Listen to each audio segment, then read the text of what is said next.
Fala galera, tudo bem? Professor Márcio voltando aqui para continuar a tratar do nosso módulo Teoria das Penas. Estamos tratando o módulo Teoria das Penas e em cada vídeo tratando aspectos desse módulo, algum assunto específico de Teoria das Penas. Hoje, especificamente, iremos falar sobre os princípios que são o fundamento da nossa matéria Teoria das Penas. Então, os princípios da Teoria das Penas. Tranquilo? Anote aí. Princípios, Teoria das Penas. É sempre bom ter um caderno, uma caneta e anotar tudo. O legal do vídeo é que você pode assistir no seu carro, assistir na sua casa, assistir uma, duas ou três vezes. Mas o importante é que você assista, que você anote, que você assista em um lugar tranquilo, sossegado, onde você possa fazer o raciocínio, a sinapse mental. Senão, você não entende nada. É importantíssimo você ter um momento de atenção, uma atenção exclusiva para estudar essa matéria do direito que por vezes é gostosa, se desenvolve, é uma coisa gostosa de ouvir, gostosa de falar, mas precisa de um profundo estudo. Então hoje, galera, a gente vai começar a falar sobre os princípios. Mas antes de falar do princípio, como já foi feito nos outros vídeos, a gente precisa contextualizar.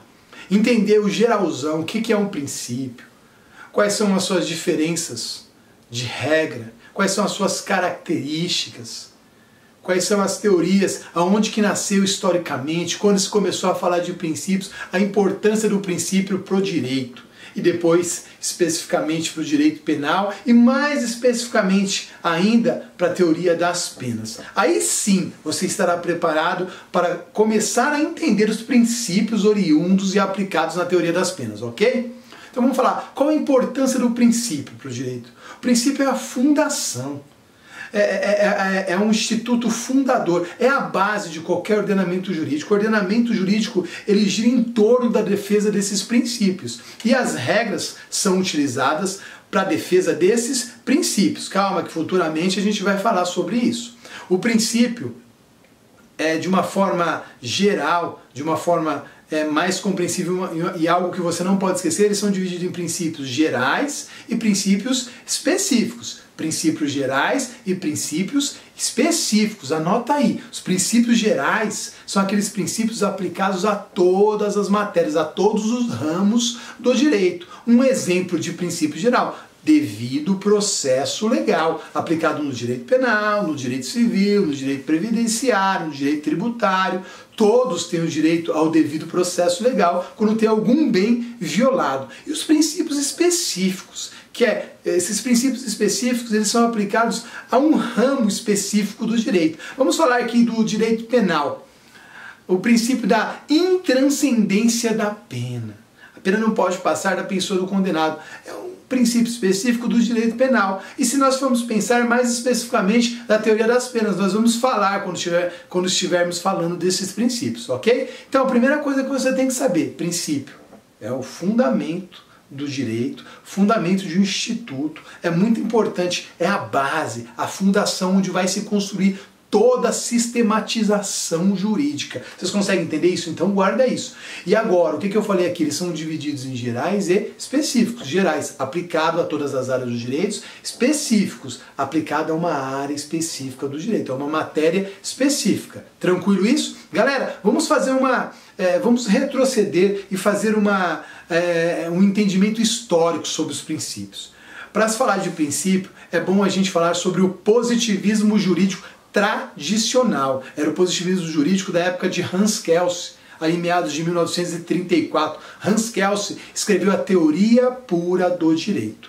Nesse positivismo tradicional, Hans Kelsen entendia que a norma era composta apenas de regras. Calma que nós vamos falar sobre o que é regras, mas a norma era composta apenas de regras. Depois começou a ter uma evolução, século XVIII, XIX, XX, e nós chegamos aí a um Estado constitucional.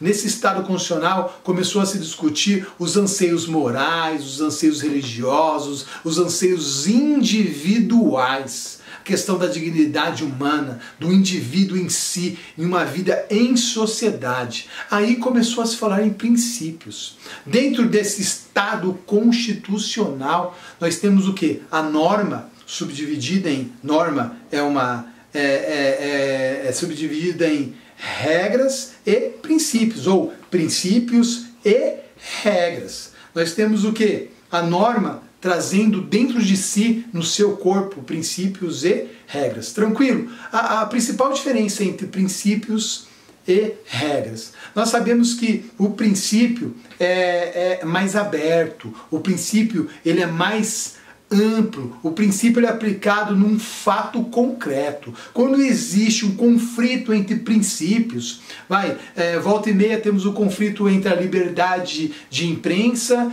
e as liberdades individuais. Os princípios eles não se eliminam, eles não se destroem, passando a existir apenas um. O que é feito ali é uma ponderação dos princípios para aquele fato concreto, e aí a gente vai ver o que vai se aplicar, naquele momento, como que vai se aplicar. Os princípios, eles são tomados em determinados momentos, em determinado fato concreto, com todas as suas circunstâncias individuais, suas circunstâncias geográficas, de espaço, de tempo, de momento social. Ali é feita uma ponderação.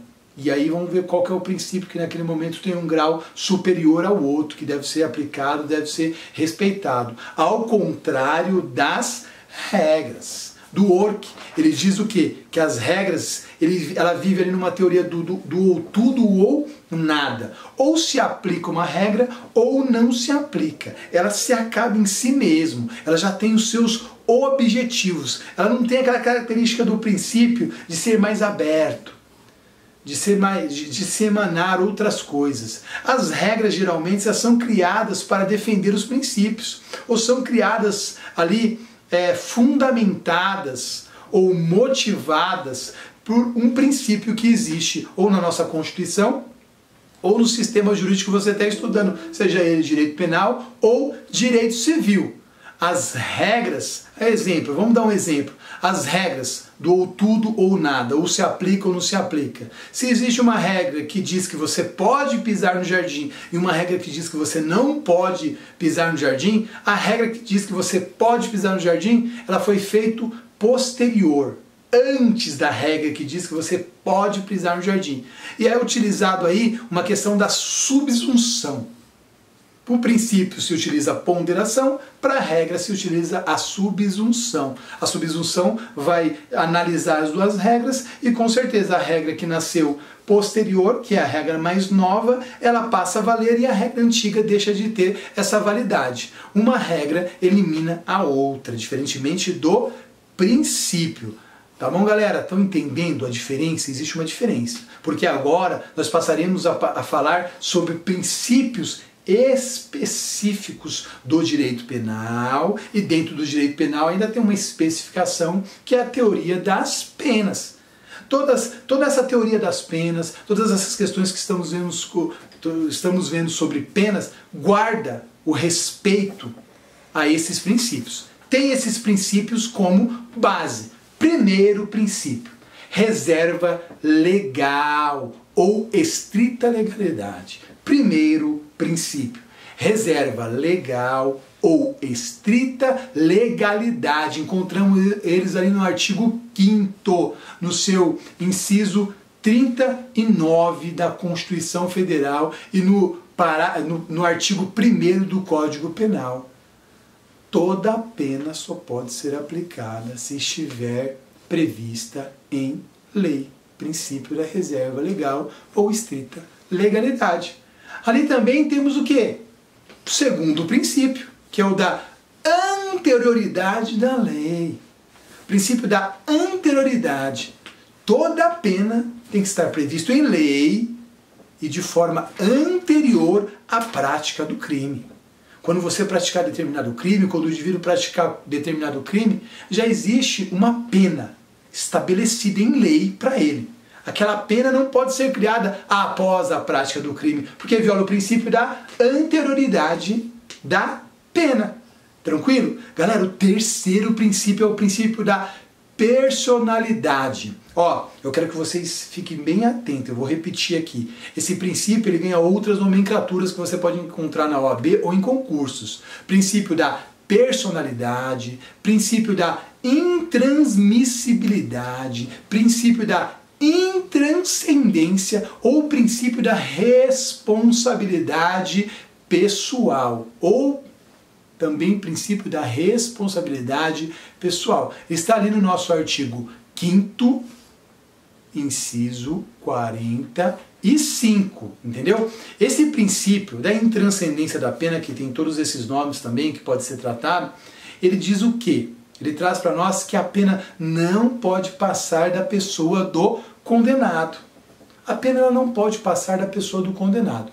Uma pena que se aplica restritiva de direito, privativa de liberdade ou multa, ela tem que atingir a quem praticou o crime, individualmente. Você não pode estender isso a pai, a filho, a irmão, a descendente, ascendente ou afins. Mesmo que, às vezes, essa pena tenha uma questão de restauração ao estado anterior do mal que ele causou da forma material, em pecúnia. Isso não pode passar no limite do patrimônio do condenado. O patrimônio do condenado vai servir para o quê? Para restaurar, para restabelecer aquele dano que ele destruiu. Tranquilo? Esse é o princípio da personalidade, da intransmissibilidade, da intranscendência ou responsabilidade pessoal. Fique esperto com isso. A questão da inderrogabilidade ou inevitabilidade significa o quê? Isso é um outro princípio. Inderrogabilidade ou inevitabilidade. Galera, esse princípio diz o quê?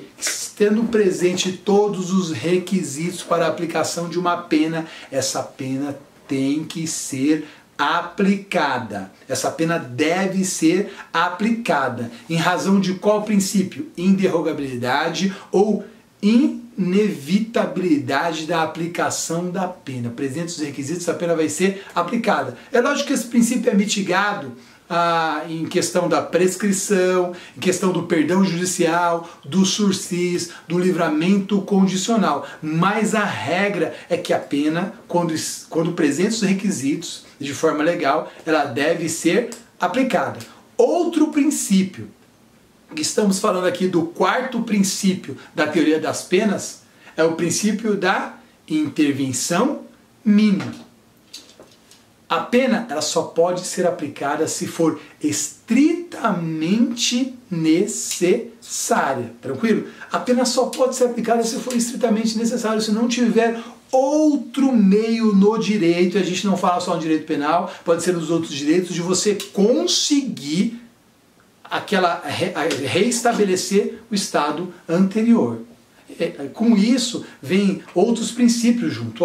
Eu quero que você anote. Nessa questão da intervenção mínima, é um princípio intervenção mínima. Significa que a pena ela só pode ser aplicada se for estritamente necessária. Emanam outros princípios, que é o princípio da fragmentalidade e o princípio da subsidiariedade do direito penal. Significa o quê? O direito penal é aplicado em última ratio. A pena é aplicada em última ratio. Ele é subsidiário. Subsidiário é o quê? Se você pode conseguir satisfazer os anseios da sociedade ou os anseios da vítima em outro direito, que não seja o direito penal ou a aplicação da pena, que o faça dessa forma e dessa maneira, entendeu? Tranquilo? Subsidiariedade do direito penal. Princípio da humanidade, ou princípio humanitário das penas. Está onde? Está ali no artigo 5º, inciso 49. E também temos ali o artigo 5º, inciso 47. Você tem que ficar muito atento a essas questões. Porque esse princípio humanitário das penas, ele traz o quê? Ele traz uma proteção à integridade física do preso, porque o preso ele perde um dos direitos fundamentais, que é a liberdade. Ele proíbe penas de morte, penas de trabalho forçado, de banimento, cruéis ou penas perpétuas. Está tudo dentro desse princípio da humanidade da pena, ou princípio humanitário. Galera, a gente já está quase terminando. Se você ficou aí até agora, permaneça aí. Não se mexa, não saia. Fique prestando atenção, senão tudo pode se perder agora. Só um momento. Galera, a gente vai falar do que agora? Do princípio da proporcionalidade. princípio da proporcionalidade tem que ser o quê? A pena ela tem que ser aplicada de forma suficiente à reprovação do indivíduo. Esse princípio da proporcionalidade limita o quê? Ali a atuação do legislador, assim como limita também a atuação do judiciário no momento da dosimetria da pena e a atuação do legislador no momento da feitura da lei. A lei penal ela pode ser feita pelo Congresso Nacional, os deputados federais e o Senado. Tá bom, galera? Agora o último princípio. Uma atenção redobrada para esse princípio, porque ele tem várias subdivisões. Princípio da individualização da pena. Cada indivíduo deve sofrer uma pena individual às suas circunstâncias objetivas e subjetivas. A pena não pode ser uma receita de bolo. A pena não pode ser a mesma pena aplicada para todos os casos. Cada caso é um caso que tem as suas particularidades, suas subjetividades e as suas individualidades. Tranquilo, galera? E dentro disso, a pena tem que ser aplicada de forma individual. Está ali no artigo 5º, inciso 46. Então, ó, artigo 5º, inciso 46 de nossa Constituição. Então, respeitar os aspectos subjetivos e objetivos. Esse princípio tem um direcionamento, tem um mandamento para alguns órgãos. Tem órgãos legislativos, órgãos judiciários e órgãos administrativos. Essa individualização é respeitada dentro destes órgãos. Só vou falar isso e a gente termina esse vídeo e você pode estudar em casa, você pode repassar, pesquisar, anotar tudo que estamos falando aqui. Galera, ó, esse princípio da individualização da pena, ela dá um direcionamento para o órgão do legislativo. Vocês podem ver que todos os crimes existe um limite mínimo e um limite máximo da pena. Isso é o que? É a individualização direcionando o órgão do legislativo. O órgão do judiciário também é direcionado pelo princípio da individualização da pena. Quando? Quando da questão da dosimetria da pena. Vocês vão aprender a questão do sistema trifásico, que está previsto ali no artigo 68 e 49 do Código Penal. O juiz ele não pode aplicar a pena de qualquer forma, da forma que ele bem entender. Ele tem que respeitar alguns princípios que buscam a individualização da pena para cada indivíduo. E do ponto de vista administrativo, o direcionamento que esse princípio da individualização da pena traz para a questão administrativa no momento da execução. Nós temos a lei de execução penal que traz vários critérios de acomodação dos presos nos presídios, a forma de cumprimento da pena, as questões de progressão de regime, as questões de trabalho ali dentro do sistema penitenciário. Galera, ó, eu já estou encerrando aqui o vídeo. Eu quero desejar para vocês uma boa noite e bons estudos, tá bom? E por hoje é só, galera.